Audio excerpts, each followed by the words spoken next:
우리가 롯에 대하여 아는 것은 그다지 많지 않습니다.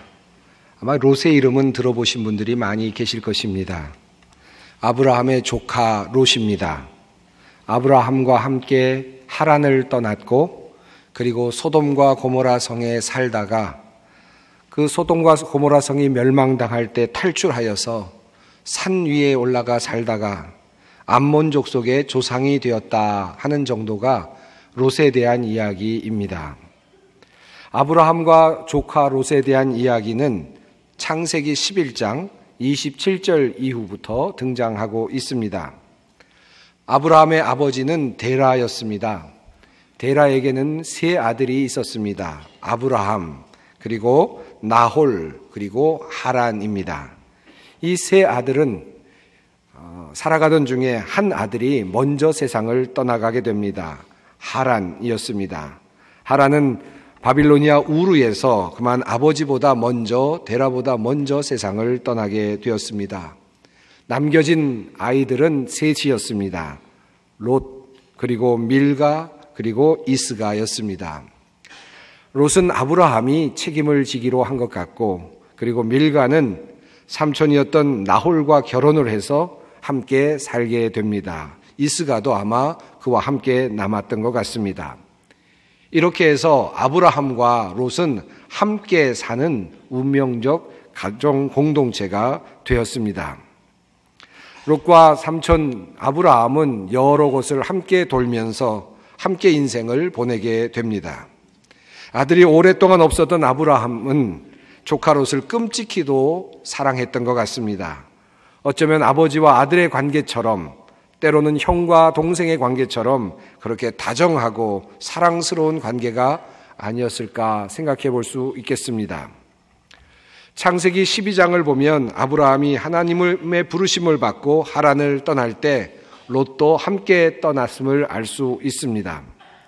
롯은 아브라함과 함께 한 이후로 많은 혜택을 입게 됩니다. 하나님께서 아브라함에게 많은 축복을 내려주셨기 때문입니다. 그때 롯도 함께 축복을 받습니다.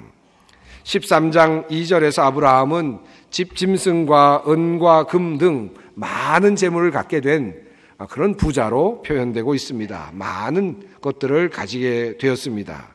그리고 이어서 5절과 6절에서 다음과 같은 내용이 등장합니다. 아브라함의 일행 롯도 양과 소와 장막이 있으므로 그 땅이 그들이 동거하기에 넉넉하지 못하였으니 이는 그들의 소유가 많아서 동거할 수 없었음이니라 라고 말입니다.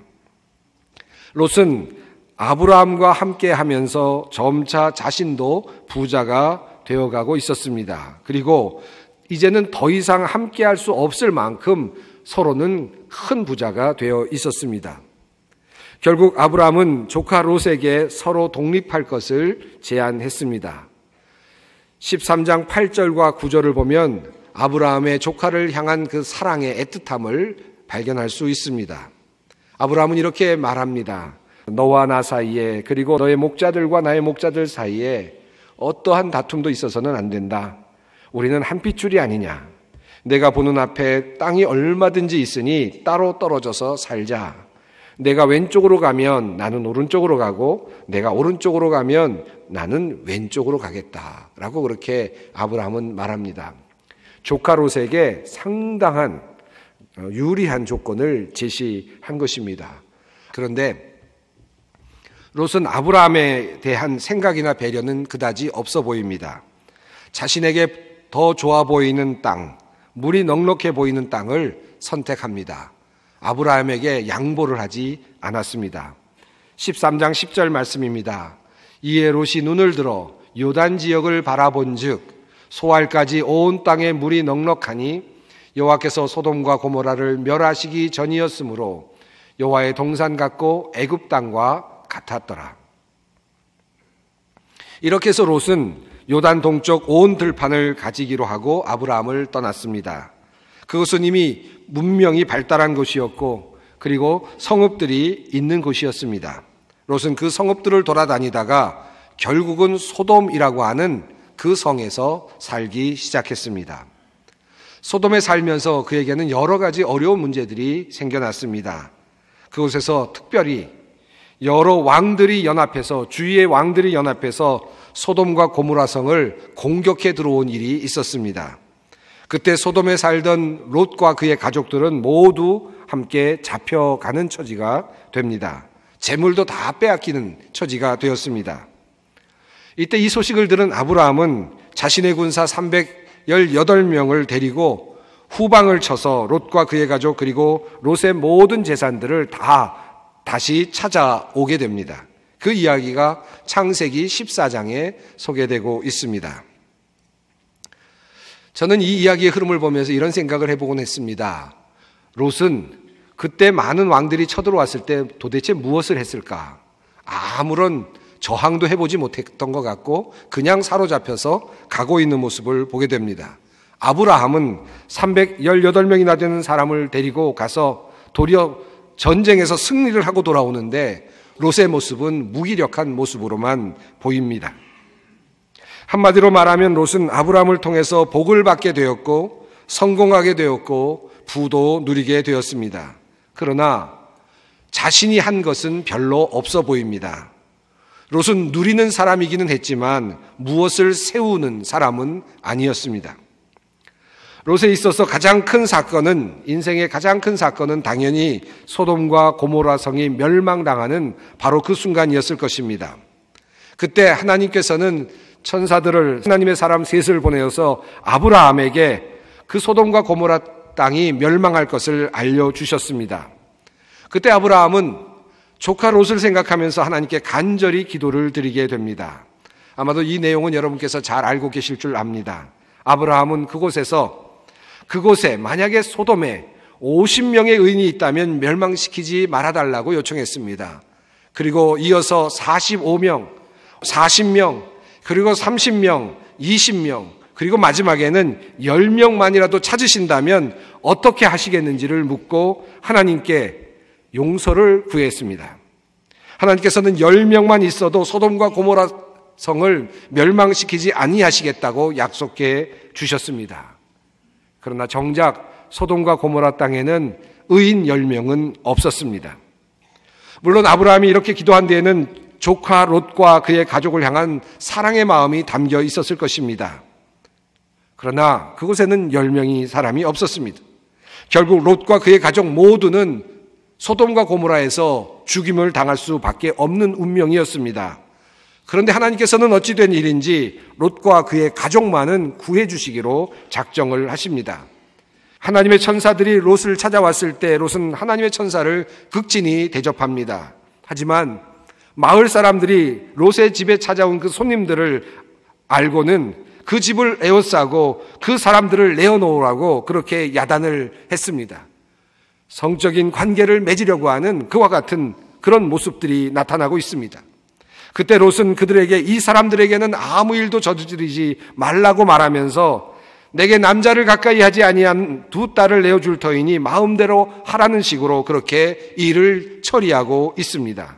참으로 이해하기 어려운 해결 방법이었습니다. 19장 8절의 말씀입니다. 내게 남자를 가까이 하지 아니한 두 딸이 있노라.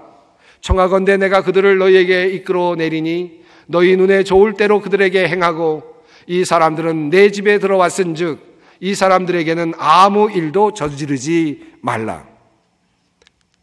여러분, 아버지로서 할 만한 일이겠습니까? 그런데 롯은 이와 같은 방법으로 자신의 문제를 해결하려고 하고 있습니다.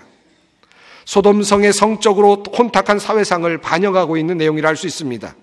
소돔과 고모라는 분명히 성적으로 타락한 도시였습니다. 물론 롯이 그렇게 말한 데에는 하나님의 천사를 귀하게 여겼기 때문일 수도 있습니다.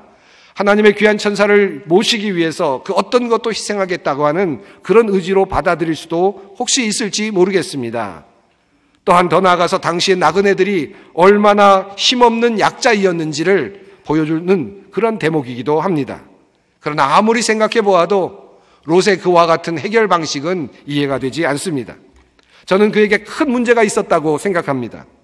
롯은 언제나 그들과 그렇게 타협하면서 살아왔다는 것입니다.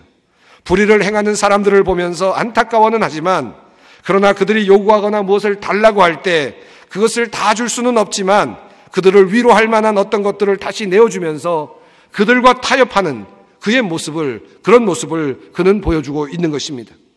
그러한 그의 모습 속에서 우리는 신앙적인 단호함이나 삶의 원칙을 적용하는 그와 같은 철저함이 나타나지 않습니다. 그저 그렇게 좋을 대로 살아가고 있는 자신의 딸들을 내어주는 것조차도 아무렇지도 않게 생각하는 그와 같은 삶을 이미 그는 살아가고 있었던 것입니다. 자신의 딸들이 남자를 가까이 하지 아니하였을 것이라고 롯은 단언하였지만 자신의 딸들이 어떻게 살아왔는지를 사실은 롯도 제대로 알지 못했던 것 같습니다. 뒤에 나오는 이야기들을 보면 우리는 그 사실들을 확인해 볼 수 있습니다. 소돔과 고모라 성이 멸망할 것이라는 소식을 듣고 롯은 그 딸들과 결혼할 그런 사윗감들에게도 그 사실을 알렸습니다. 그런데 그 사위들은 그것을 농담으로 여겼다고 성경은 말하고 있습니다. 물론 롯의 그 사위들은 롯의 이야기를 믿지 않았을 뿐만 아니라 소돔성을 따라 나서지도 않았습니다. 롯은 그의 예비 사위들에게조차 하나님에 대해서 설명하거나 그분을 따르도록 하는데 이미 실패했던 사람이었습니다. 한마디로 말하면 신앙적 기준, 하나님에 대한 신앙은 소돔에 있었던 롯의 가족들에게는 애초부터 없었다는 생각이 듭니다. 한 사람 혹시 있었다면 하나님에 대한 신앙을 가지고 있었던 한 사람은 바로 롯이 아니었을까 그렇게 짐작해 볼 뿐입니다. 롯의 아내도 마찬가지였고 딸도 마찬가지였습니다. 소돔과 고모라 성을 빠져나오다가 멸망하는 그 성을 절대로 바라보아서는 안 된다는 그 주님의 사자들의 명령을 받았지만 롯의 아내는 결국 뒤를 돌아보다가 소금 기둥이 되고 맙니다. 이것은 그 아내가 세상적이었다는 사실을 알려주는 표입니다. 두고 온 집과 재산의 미련을 버리지 못한 것입니다. 이 세상적인 것에 미련을 두지 못하고 살아가고 있었던 롯의 아내였습니다. 하나님의 명령도 신실하게 받아들이고 마음에 새기지 못했던 바로 그런 사람이었습니다. 롯의 아내는 그런 사람이었습니다. 물론 그의 두 딸도 마찬가지입니다. 소돔과 고모라가 멸망한 후에 그들은 잠시 소알에 머물다가 모든 것이 두려워서 산으로 피신해 살기 시작했습니다. 엄청난 심판을 경험한 후에 온 심각한 후유증이었을 것입니다. 그들은 산속에서 은둔의 삶을 살아갑니다. 평생 동안 그렇게 살아갑니다.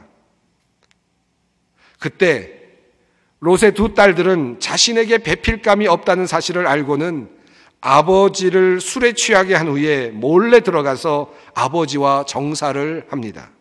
큰 딸이 그리고 이어서 둘째 딸이 그렇게 해서 결국 아이를 갖게 됩니다. 이에 대해서는 어떤 이는 그 당시에 이런 일들이 있었다고 가능한 일이라고 말하기도 합니다만 어떤 해석자는 이것이 바로 그들이 얼마나 성적으로 타락해 있었는지를 보여주는 단적인 사건이라고 그렇게 말하기도 합니다. 그래서 어떤 분은 롯이 성적으로 타락한 소돔에서 탈출을 하기는 하였지만 또다시 그의 가족들에게서 또 다른 소돔이 시작되었다라고까지 말하기도 합니다. 한 가지 재미있는 사실은 롯은 그러한 과정에서조차 자기 자신은 소외되어 있었다는 것입니다. 아마도 롯에게 그 두 딸이 아버지를 통해 아이를 얻을 계획을 말했다면 롯은 거절했거나 다른 조치를 취했을지도 모르겠습니다.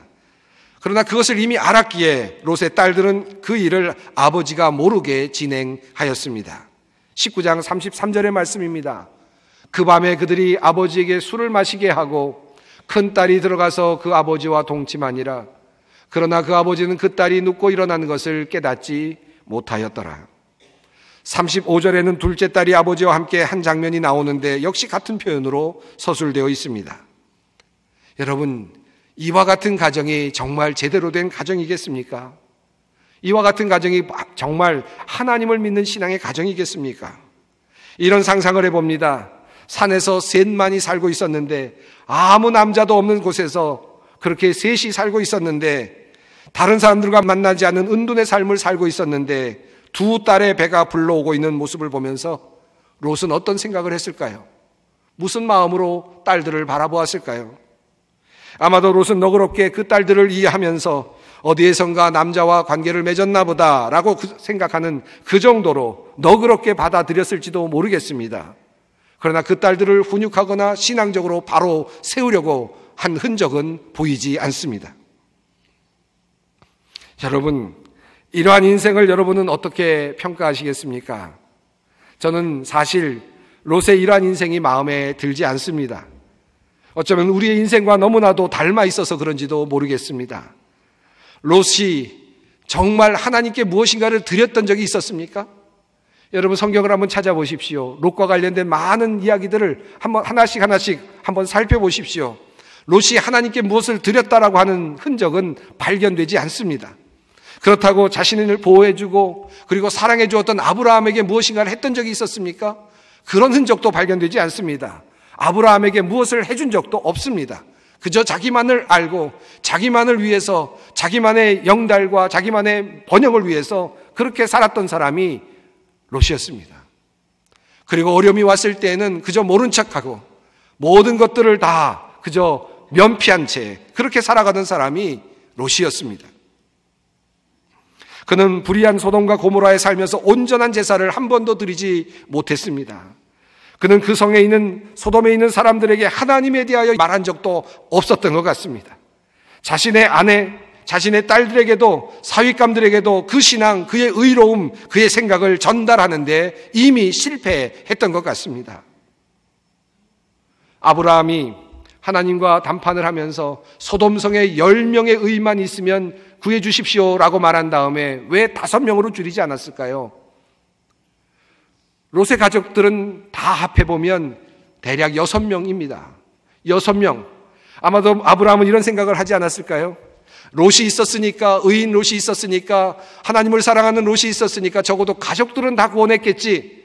적어도 6명은 구원했겠지. 그리고 그곳에서 오랫동안 살았으니까 적어도 4명 정도는 적어도 그곳에서 하나님을 믿는 사람으로 구원을 하지 않았을까. 그런 생각을 하지 않았을까 하는 생각을 해봅니다. 그러나 소돔 땅에는 10명의 의인이 없었습니다. 아니, 몇 명의 의인이 있었는지조차 분간하기 어렵습니다. 아브라함 때문에 본토 친척 아비집을 떠날 수 있었고, 아브라함 때문에 부자가 될 수 있었고, 아브라함이 믿는 그 하나님께서 롯을 불쌍히 여기셔서 소돔에서 구원해 주셔서 생명을 유지할 수 있었지만, 그렇다고 그 나머지의 인생이 의미 있는 인생도 아니었습니다. 그저 소돔 땅에서 탈출한 후에는 소할이라고 하는 곳에 머물다가 산 위에 올라가서 그저 페인처럼 산에 숨어 살다가 그저 지내다가 암몬 자손의 조상이 되는 그 일만 하고 맙니다. 더 이상의 어떤 흔적도 발견할 수 없습니다. 이런 인생, 과연 이런 인생이 하나님의 사람다운 인생이겠습니까? 저는 이 말씀을 볼 때마다, 특별히 롯의 이야기를 떠올릴 때마다 내가 롯입니다. 내가 바로 그 사람입니다. 라고 하는 그런 자책을 할 때가 참 많습니다.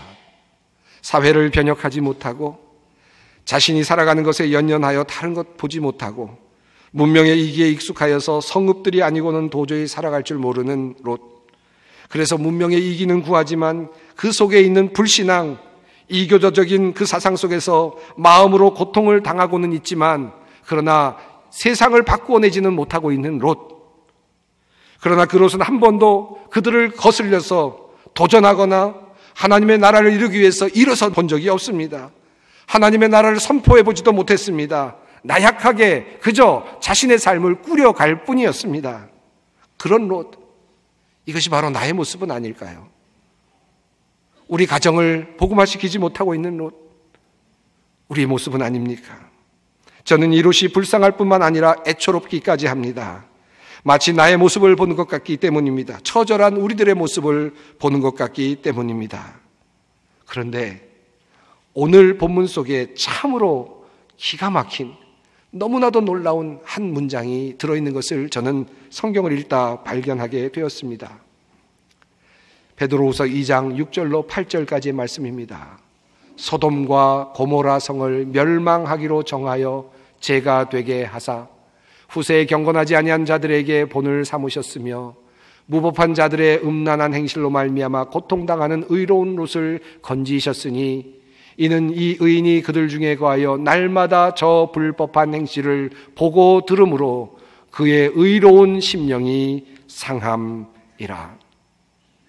하나님은 이 불쌍해 보이는 아무것도 못한 것 같은 이 롯을 향하여 후대에 의인이었다고 그렇게 불러주고 계십니다. 이것이 은혜입니다. 정말 롯은 어떻게 살았습니까? 그는 정말 형편없는 삶을 살았다고밖에 말할 수 없습니다.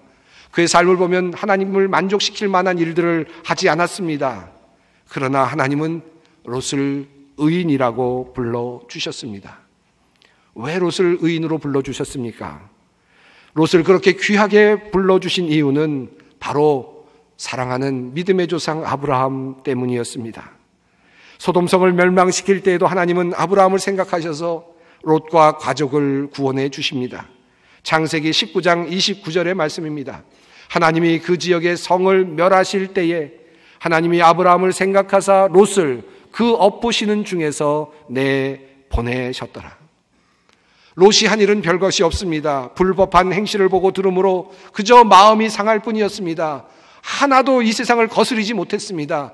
이 세상을 향하여 하나님의 나라를 이루는데 공헌도 하나도 하지 못했습니다. 정말로 그저 마음만 상할 뿐, 저 세류에 휩쓸려서 그렇게 살아가던 사람이었습니다. 그런데 하나님께서는 아브라함을 생각하셔서 그를 의인으로 불러주시는 것입니다. 여기에 신앙의 유비가 있습니다. 아브라함과 롯의 관계는 그리스도와 우리들의 관계로 적용해 볼 수 있습니다. 신약에서 예수 그리스도와 우리들의 관계로 이해할 수 있습니다. 믿음의 조상 아브라함을 보시어서 그의 믿음을 보시어서 롯을 의롭다 여겨주시는 하나님, 이제는 우리 예수 그리스도를 통하여서 우리를 보시면서 정말로 하찮고 정말로 볼품없는 우리들의 모습을 보시면서도 그저 한 가지 한탄하는 것, 그저 이렇게 살면 안 되는데 생각하고 마음이 상하는 것, 그것만 보시고도 너는 하나님의 자녀다, 너는 의인이다 라고 말씀하여 주시는 그 은혜, 이것이 바로 하나님의 은혜인 것입니다. 사랑하는 성도 여러분, 우리는 하나님께서 기쁘시게 할 만한 삶을 살아내지 못하는 참으로 부족한 사람들입니다. 그러나 하나님께서는 우리 주 예수 그리스도를 생각하셔서 우리를 심판에서 구원해 주실 것입니다.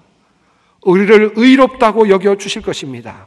우리에게 있는 조그마한 것이라도 하나만 있다면 그것을 붙잡고 너는 의롭다라고 그렇게 말씀해 주실 것입니다. 그러나 우리는 다시 돌아봅니다. 과연 나는 하나님의 귀한 존재답게 살아가고 있는가? 이 사순절을 보내면서 주님 앞에 회개의 자리로 나갈 수 있었으면 좋겠습니다. 하나님, 나는 롯입니다. 나는 이렇게밖에 못 살았습니다. 나는 형편없는 존재입니다. 하나님, 나는 롯입니다. 주님 앞에 회개하며 주님의 이름을 부를 수 있는 귀한 사순절 기간, 그리고 한 주간이 되시기를 간절히 바랍니다. 하나님 아버지, 참으로 나약하고 보잘것없는 우리들을 주님의 자녀로 삼아주시고 우리를 의롭게 여겨주시니 참으로 감사합니다. 이 세상을 변화시키지도 못하고 세류에 흘러 떠내려가는 저희들, 세상에 빛이 되지도 못하고 소금도 되지 못하는 참으로 가련한 저희들을 그럼에도 불구하고 우리 안에 숨어있는 주님을 향한 작은 소망과 작은 정의를 추구하는 그 소리를 들으시고 우리를 의롭다 하여 주시니 참으로 감사를 드립니다. 예수 그리스도 때문에, 예수 그리스도의 그 보혈의 능력 때문에 우리를 의롭다 하여 주심으로 믿고 감사를 드립니다. 오늘도 우리를 불쌍히 여겨주시고 주님의 은혜를 내려 주시옵소서. 우리 주 예수 그리스도의 이름으로 기도드리옵나이다. 아멘.